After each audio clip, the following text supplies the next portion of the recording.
Jung had this idea that you had a potential future self, which would be in potential everything that you could be, and that it manifests itself moment to moment in your present life by making you interested in things. And the things that you're interested in are the things that would guide you along the path that would lead you to maximal development. Now, it sounds like a metaphysical idea or a mystical idea even, but it's not. It's not. It's a really profoundly biological idea. The idea is something like, well, you're set up so that you're automatically interested in those things that would fully expand you as a well-adapted creature. Well, like, there's nothing radical about that idea. What else could possibly be the case? Unless there's something fundamentally flawed about you, that is what the situation would be. It's kind of interesting to think about how that would be manifest moment to moment, but the idea is something like, well, your interest is captured by those things that lead you down the path of development. Well, that better be the case. Okay, so that's fine. And so there's some utility in pursuing those things that you're interested in. That's the call to adventure, let's say. And the call to adventure takes you all sorts of places. Now, the problem with the call to adventure is, like, what the hell do you know? You might be interested in things that are kind of warped and bent.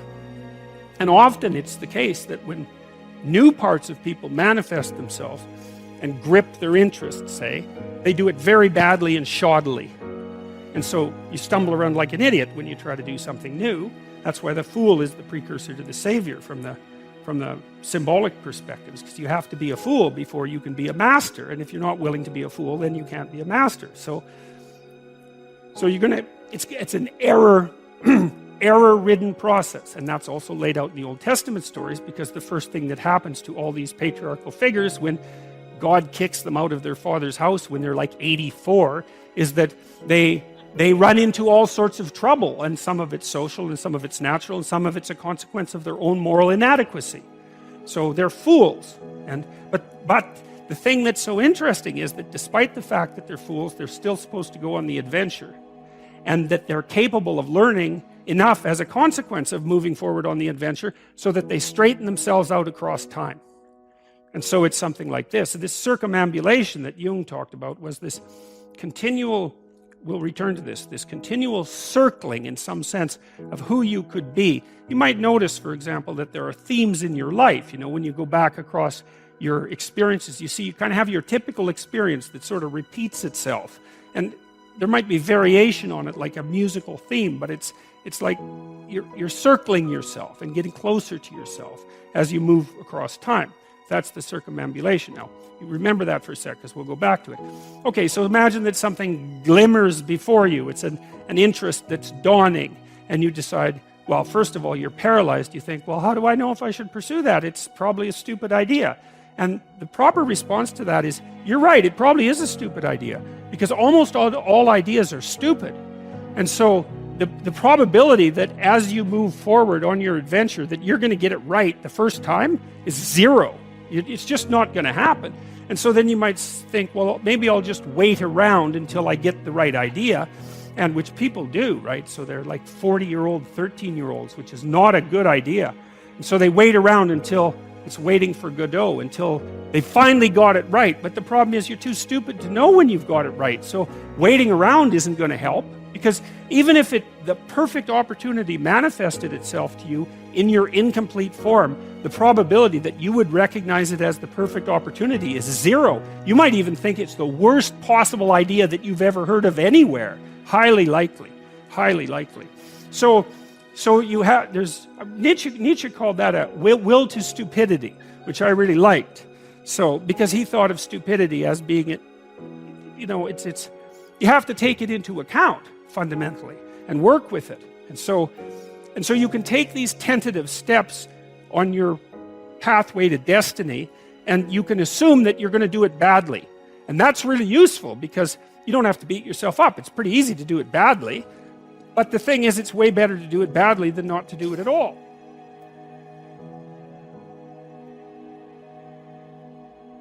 Okay, so you start your path and you think that you're heading, you know, towards your star. And so you go in that direction. And then, because you're here, the world looks a particular way, but then when you move here, the world looks different, and you're different as a consequence of having made that voyage. And so what that means is that now that thing that glimmers in front of you is going to have shifted its location, because you weren't very good at specifying it to begin with, and now that you're a little sharper and more focused than you were, it's going to reveal itself with more accuracy to you. And so then you have to take a, it's almost like a 180-degree reversal. But it isn't, because, you've gone this far, and that's a long ways to get that far. But that's a lot farther than you would be if you just stayed where you were, waiting. And so it doesn't matter that you overshoot continually. Because as you overshoot, even if you don't learn what you should have done, you're going to continually learn what you shouldn't keep doing. And if you learn enough about what you shouldn't keep doing, then that's tantamount at some point to learning at the same time what you should be doing. So it's okay. So it's like this.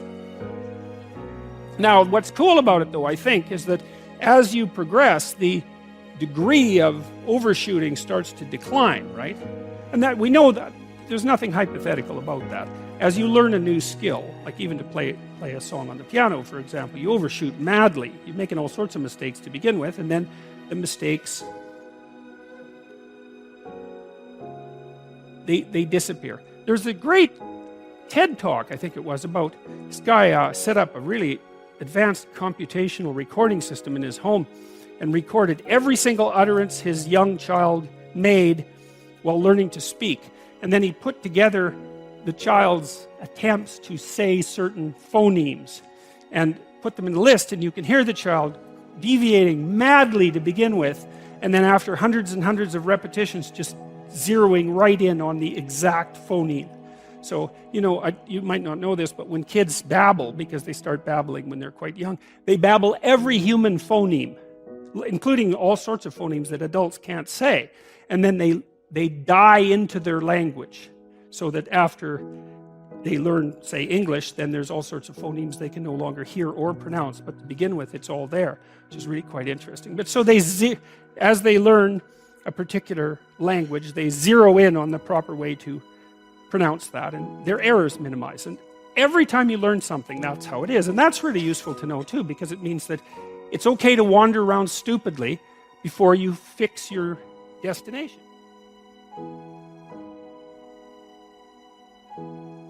You can also be deluded into the idea that, imagine that you're trying to become enlightened, which might mean to turn all those parts of you on that could be turned on. You think, well, that's just a linear pathway uphill. It's just from one success to another. No, it's not. It's like, here you are, and you're not doing too badly, and the first step is a complete bloody catastrophe. It's worse. And then maybe you can pull yourself together, and you hit a new plateau, and then that crumbles and shakes, and bang, it's worse again. And so, because part of the reason that people don't become enlightened is because it's punctuated by intermittent deserts, essentially, by intermittent catastrophes. And if you don't know that, well, then you're basically screwed, because you go ahead on your movement forward and you collapse, and you think, well, that didn't work, I collapsed. It's like, no, that's par for the course. It's not indication that you failed, it's just indication that it's really hard.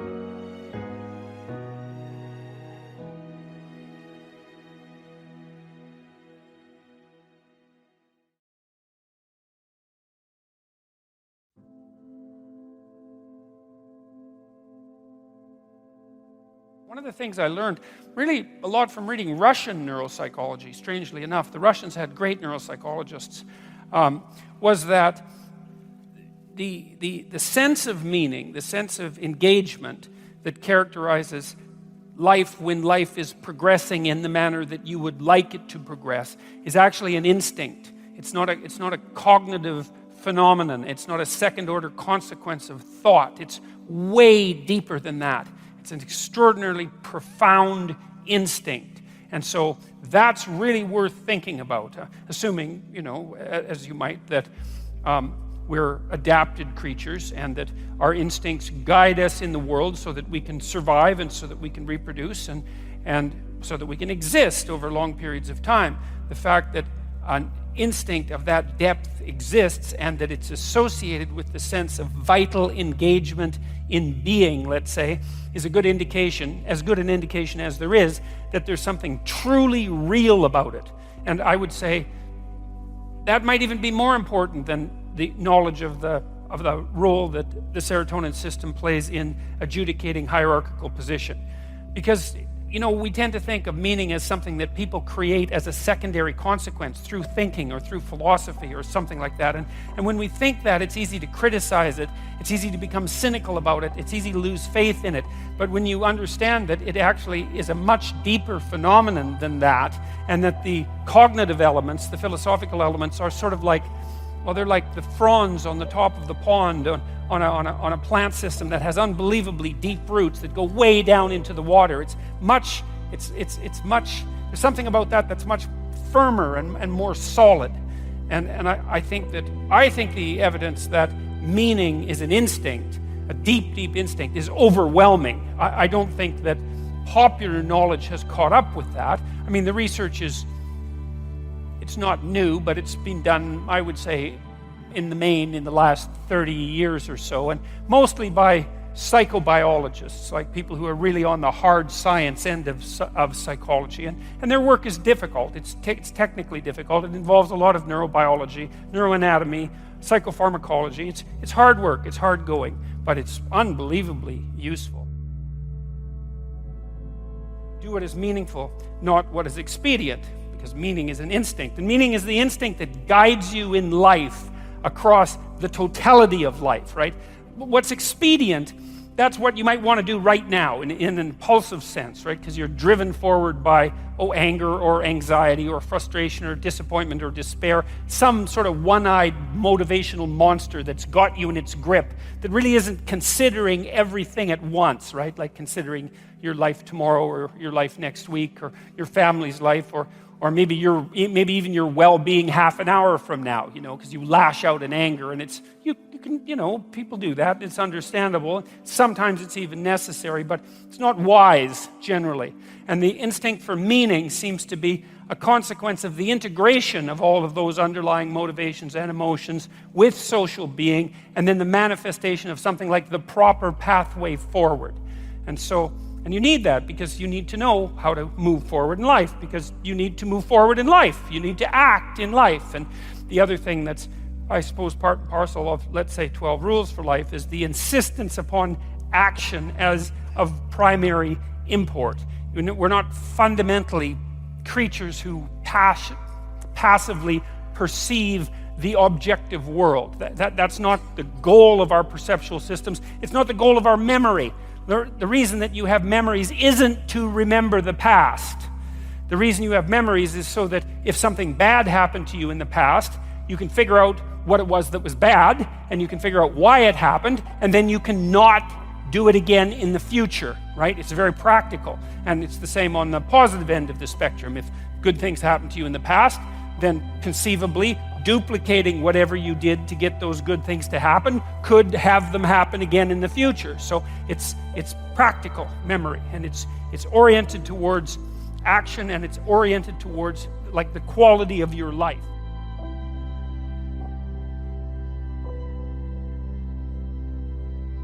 I've gone around and spoken, and a large proportion of my audience has been young men, under 30, something like that. And I've spoken to them a lot about responsibility.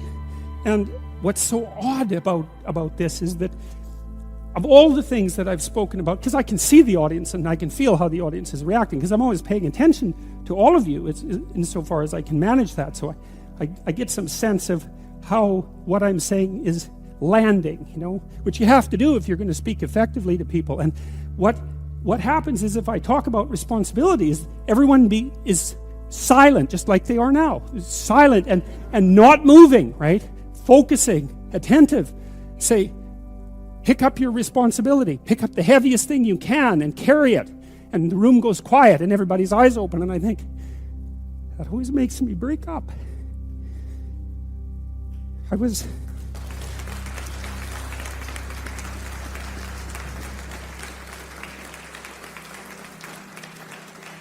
I don't know why. I was speaking to an English journalist today who was going to write an article in Spectator magazine, and I was talking about this, and at the same point in the discussion, I had the same emotional reaction. I don't really understand it. I think there's something about it that's so crucial, because we've been fed this unending diet of rights and freedoms, and there's something about that, there's something about that that's so pathologically wrong, and people are starving for the antidote, and the antidote is truth and responsibility, right? And it isn't because that's what you should do in some I know better or someone knows better for you what you should do sense. That's the secret to a meaningful life, and without a meaningful life, then all you have is suffering and nihilism and despair and all of that, and self-contempt, and that's not good. And so it's necessary for men to stand up and take responsibility, and they all know that and are starving for that message, and the message is more that that's also a good thing, to stand up and take responsibility, because you're cursed so much now from when you're young with this notion that your active engagement with the world is part of what is destroying and undermining the planet and adding to the tyranny of the social systems. It's like, how about not so much of that, hey? Because it's too soul deadening. It's anti-human right to the core. And my sense instead is that, if you were able to reveal the best of yourself to you in the world, that you would be an overwhelming force for good, and that whatever errors might be made along the way would wash out in the works. And that's the other thing that you see in the Abrahamic stories, because Abraham is not a perfect person by any stretch of the imagination. He's a real person, and he makes mistakes, but it doesn't matter. The overarching narrative is, maintain your covenant with God, and despite your inadequacies, then not only will you prevail, but your descendants will prevail. It's like, great, that's really good news, So it's been really something to see that in the stories.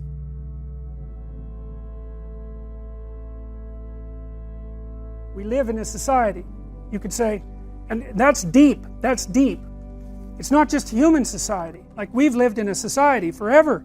So, lobsters live in dominance hierarchies, and they use their serotonin system, at least in part, to keep track of their dominance position. And so you can use antidepressants on lobsters when they get defeated, and they don't feel so bad from being defeated in a fight. And so you just think about that, because antidepressants do the same thing to us. We're so bloody social that the circuits that evolved 300 million years ago, when the lobsters and us had a shared ancestor, are still operating at the base of your brain. That's why status is so important to people, and reputation. I mean, that serotonin system governs your emotional regulation. How people respond to you and what they think of you, man, that matters. That's why you're on Facebook all the time and checking your texts and obsessing continually about your online presence, assuming that you're doing that, and contacting people frantically and seeing what the updates are. It's like, how are you held in the esteem of others? Very, very important, and that's because it determines your emotional regulation. It's really important. So we exist in a society, always, and the society has two elements. The tyrannical element of the society, that would be the tyrannical king, roughly speaking, a very common mythological theme. You see that in the Lion King too, right? Because that's Scar, and of course you see it in the real world with almost continually. And then the benevolent king, who is the source of all the good things about culture. And you can see these things play out as mythologies in political terms. So I would say, for example, the continual harping about the oppressive nature of the patriarchy is part of a myth. And the myth is that society is oppressive. It's like, well, yeah, obviously, because you have to be quite a bit like you, and you have to be quite a bit like you, even if you're not, so that you can get along, right? Everybody sacrifices a tremendous amount of their individuality to the common mode of being. There's a tyrannical element to that.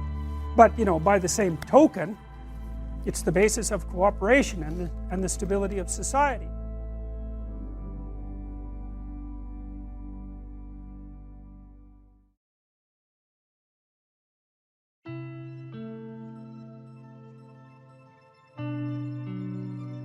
hey man, if things aren't laying themselves out in front of you, the way that is necessary for you to live a full and engaged life and not be cynical and bitter and twisted and cruel and vengeful and disappointed and all of that, it's just possible that you're not aiming at the right thing. And man, that is a question worth asking. Well, it's the question people do ask. It's like, well, what's the purpose of life? Well, it's the same question. What should I aim at? Those are the same questions. And, if what you're aiming at is producing nothing but unrequited misery for you and everyone else, and it's a downhill bloody spiral into something approximating hell, then there is some possibility that you should think that perhaps your aim is off. So, and I don't want to overplay my hand on that either, too, because I know perfectly well that, if you're suffering, if you're depressed, if you're miserable, it might be a consequence of really bad luck. Like people get sick, and good people get sick, right? Everyone knows that. Good people, they get sick and they die. And so you can't say, well, if you're miserable and sick, it's because there's something, bad about you, because then that would be the case for everyone, always, whenever they get ill, and you could just blame ill people. It's like, well, it serves you right that you're sick because you're a bad person. It happens a lot, actually, with ill people, and it's an unfortunate thing. So I know there's an element of chance to all this, and I don't want to downplay that. We are dust in the wind, to use a terrible cliche from a 70s rock song. We're blown hither and thither by events that are somewhat beyond our control, but that's still not the point. The point is that to a large degree, you can determine the manner in which the world manifests itself to you by changing your aim. And so then that opens up the entire domain of philosophy. You think, what good is philosophy? And people think that all the time. What good is philosophy? It's like, hey, philosophy is about value. Well, what use is value? Well, value determines your aim. Well, who cares what your aim is? Well, your aim determines the manner in which the world lays itself out to you emotionally. Well, who cares about that? No one says that. The argument stops there, because no one, especially no one who's been seriously hurt or seriously depressed, like in pain, no one ever says, oh, well, who cares about that? Because if you can say that about your pain, all that means is you actually haven't been in pain. Because if you're in enough pain, you will not say that, that's for sure. So, you need to know what to aim at. So, now you aim at something, you got a goal, and then you see that you're making progress towards the goal. That's a good thing. That makes you happy.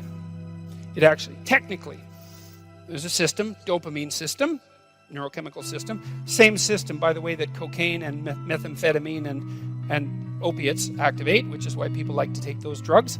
And it tells you that you're moving forward in the manner that you should be according to the dictates of your plan. Doesn't necessarily tell you whether you have a good plan. That's a more complicated problem, because who knows if you have a good plan. But one thing that you could know is that a plan is better than no plan. That's a really useful thing to know, especially if you're kind of drifting. It's like, well, I'm going to find myself. It's like, no, just pick something and move towards it. And as you move towards it, you're going to succeed and fail specifically. And then you're going to learn something about success specifically, and you're going to learn something about failure specifically. And then you can learn what you use to fix your plan. So a stupid plan is way better than no plan. And you're likely to have a stupid plan, or at least to be able to make one. So that's good news for everybody. You can make a stupid plan. And so I would say, make a stupid plan.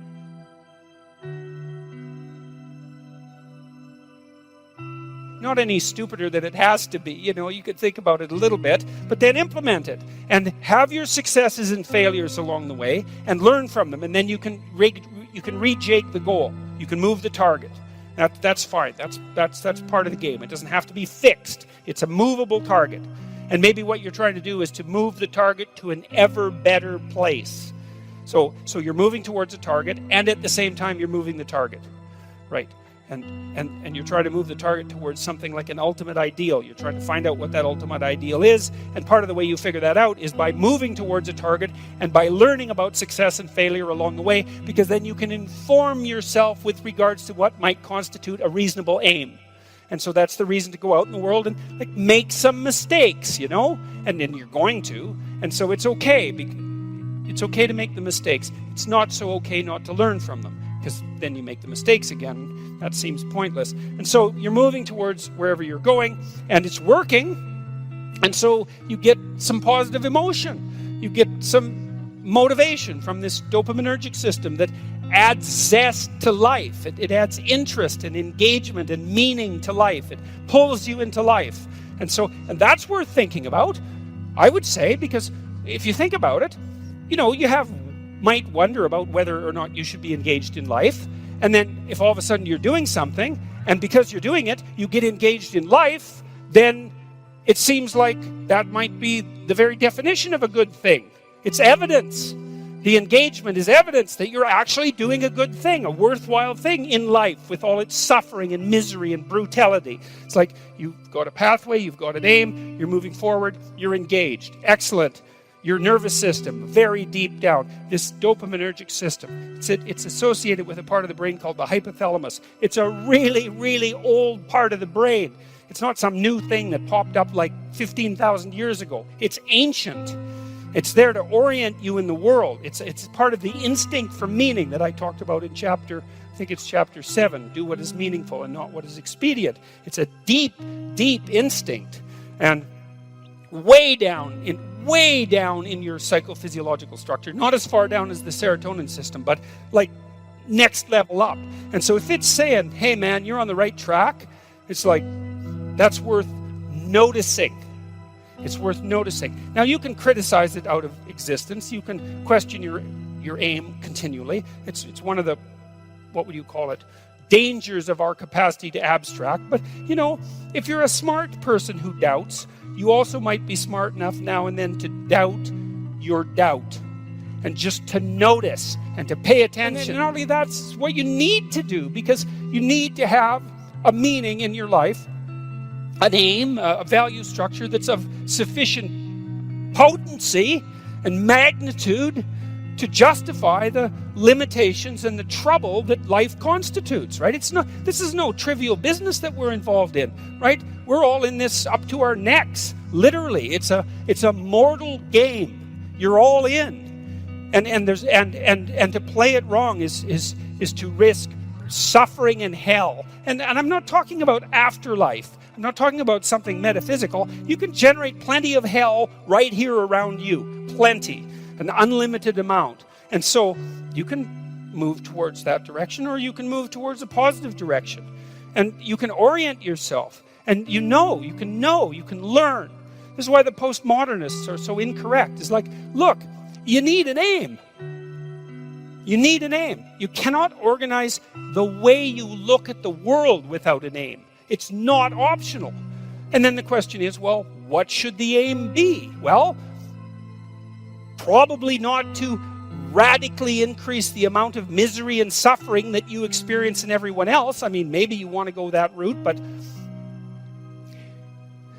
and people do, but I think they only do when they become bitter and they give up, you know, and they make mistakes they know they're making, right? It's conscious decision to go down that route. It's not like they think that's okay to begin with. Their aim's wrong. It's like, straighten out your aim. So there's an old idea, this idea of sin. Sin is a word that was derived from a Greek word, hamartia. And hamartia is an archery term, and it means to miss the target. And so you think, well, how can you miss the target? Well, you have no weapon. Well, then you miss the target. You have no target. You have no aim. Well, then you miss the target. You don't pick up your bow. Well, then you miss the target. You don't draw it back. Then you miss the target. You don't practice and miss many times, right? Because you have to do that to develop the skill to hit the target. So you're not willing to take the risk to miss. You do none of that. And so you miss the target. And that's the sin. And then you miss your life. And then what happens around you is that Well, there's far more hell than there has to be, and there's much less heaven than there could be, and it's on you.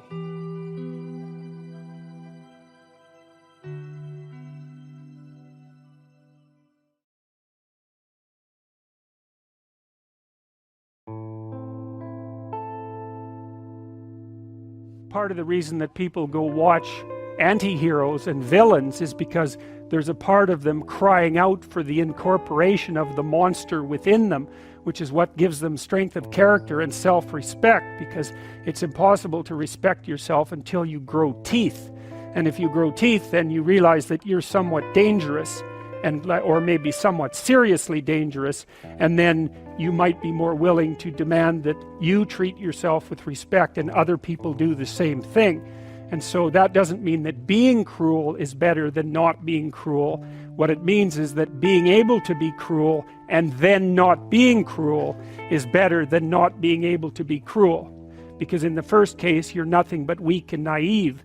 And in the second case, you're dangerous, but you have it under control. And you know, a lot of martial arts concentrate on exactly that as part of their philosophy of training. It's like, we're not training you to fight. We're training you to be peaceful and awake and avoid fights. But if you happen to have to get in one, and I guess the philosophy also is that if you're competent at fighting, that actually decreases the probability that you're going to have to fight, because when someone pushes you, you'll be able to respond with confidence, and with any luck, and this is certainly the case with bullies, with any luck, a reasonable show of confidence, which is very much equivalent to a show of dominance, is going to be enough to make the bully back off. And so the strength that you develop in your monstrousness is actually the best guarantee of peace. And that's partly why Jung believed that it was necessary for people to integrate their shadow. And he said that was a terrible thing for people to attempt, because the human shadow, which is all those things about yourself that you don't want to realize, reaches all the way to hell. And what he meant by that was, it's through an analysis of your own shadow that you can come to understand why other people are capable, and you as well, of the sorts of terrible atrocities that characterized, let's say, the 20th century. And without that understanding, there's no possibility of bringing it under control. When you study Nazi Germany, for example, or you study the Soviet Union, particularly under Stalin, and you're asking yourself, well, what are these perpetrators like? Forget about the victims, let's talk about the perpetrators. The answer is, they're just like you. And if you don't know that, that just means that you don't know anything about people, including yourself. And then it also means that you have to discover why they're just like you. And believe me, that's no picnic. So that's enough to traumatize people, and that's partly why they don't do it. And it's also partly why the path to enlightenment and wisdom is seldom trod upon, because if it was all a matter of following your bliss and doing what made you happy, then everyone in the world would be a paragon of wisdom. But it's not that at all. It's a matter of facing the thing you least want to face. And everyone has that there's this old story in King Arthur where the knights go off to look for the Holy Grail, which is either the cup that Christ drank out of at the Last Supper, or the cup into which the blood that gushed from his side was poured when he was crucified. The stories vary, but it's basically a holy object, like the phoenix in some sense, that's a representation of transformation. So it's an ideal. And so King Arthur's knights, who sit at a round table because they're all roughly equal, go off to find the most valuable thing. And where do you look for the most valuable thing when you don't know where it is?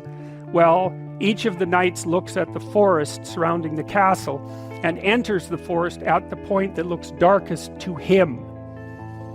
And that's a good thing to understand, because the gateway to wisdom and the gateway to the development of personality, which is exactly the same thing, is precisely through the portal that you do not want to climb through.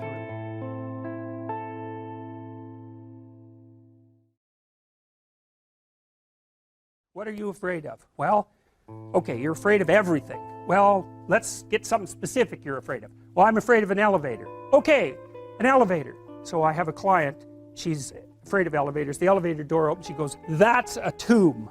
And I thought, oh, wow, I thought it was an elevator. But for you, it's not a bloody elevator. It's death. And so that's what you're afraid of. It's worse than that. You're afraid of being trapped inside there in the dark, alone, not knowing if anyone is going to rescue you, stuck there with your damn imagination, freaking out. It's like, and if that's not, and then maybe you have a heart attack because you're so terrified and you die. It's like, you know, so that's the elevator. Well, it's no bloody wonder that no one's going to get into something like that. And then maybe underneath that is your distrust in the mechanisms of society, right? Because, you know, a normal person, those weird creatures, they'll get an elevator, what the hell, they don't care. And partly it's because they have an implicit belief, even if the thing stops, somebody will come along and rescue them. And usually you don't even think about it, right? It's like, oh, what the hell, it's an elevator. It's like, the danger is invisible to you. And it's partly because you implicitly trust the structure. And so maybe you go into the unconscious presuppositions of the person who is terrified of the elevator and the subways, and you find out they have a real problem with trusting authority. And that's partly why they don't get along with their husband, and why they've never been able to stand up for themselves. So then you say, okay, well, you're afraid of the damn elevator, but it's not an elevator, it's a tomb. And the tomb is partly you, and it's partly the elevator, and partly your unconscious mind. And so, well, what can you handle? Can you go and look at an elevator from 10 feet away? It's like, yes. Okay. How about 9 feet away? Yes. 5 feet? Yes. 4 feet? No. Okay, no problem. 4.5 feet. We're going to go from that elevator. We're going to look at the damn thing until you're bored of it. Because that's what we're trying to... You should be bored of the elevator. Because then you're not afraid of it, obviously. It's like, it's an elevator. You just don't notice it, right? All these things around here that you don't notice. I'd take you out of here and ask you what color the walls are. You haven't got any idea. You know, I suspect for most of you, there's not a chance you'd be able to identify the gender of the person who's sitting next to you, unless you know them. It's like, you just don't remember anything. And why should you? Everything works. Like, you don't have to pay attention to it. It's like, is that staying up? Yeah, it's still up. Yeah, still up. Still up. And it's like, really? No. No, you get bored of that real quick, and so then you just ignore it. But the agoraphobic has had that veil of ignorance torn away, and what they see behind it is mortal threat, and so that's really what you're helping them deal with. And so this week they're 4.5 feet from the elevator, next week they're a foot from the elevator, and the week after that the horrible gates of hell open and they look inside and they don't run, and so hey, they're tougher than they thought they were. And that's what you're teaching them, actually. You're not teaching them that the world isn't dangerous, because that's a stupid thing to teach someone. Bloody right, the world is dangerous. It's terrifying. And sometimes people they realize that, and the veil lifts, and they see horror everywhere, and then they can't move. They hide at home. They cower at home, because everything has become a predatory domain. And so what you teach them is, you're not as much of a rabbit as you think. And part of that is that you help them grow some teeth so that they can go home and have that fight with their husband that they should have had 25 years ago. And it happens very frequently with agoraphobic clients, that you get them so they can go on the damn elevator and they can go on the subway and they can take a taxi, and maybe they learn to drive. Wow, they get some autonomy, and then they're a little tougher, and so then they can stand up for themselves, and they go back, and like, their husband might not be very happy with any of this. Really, it depends on what sort of guy he is. You know, if he's a real tyrant, he might be just perfectly happy that he's married to someone who, you know, is afraid of her own shadow, because then she won't ever leave. And so that's a nasty little story, and believe me, it's not uncommon. So she gets tougher by facing what she fears, and what she finds out is there's a hell of a lot more to her than she thought. And that's really what happens when you do behavior therapy with someone who's agoraphobic.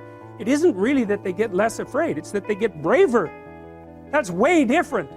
It's because brave is alert and able to cope.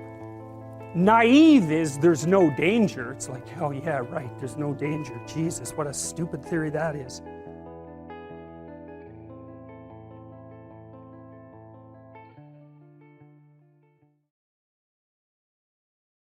Don't be so high and mighty that you don't take advantage of the humble opportunities that are granted to you. When I look back, I didn't like school at all.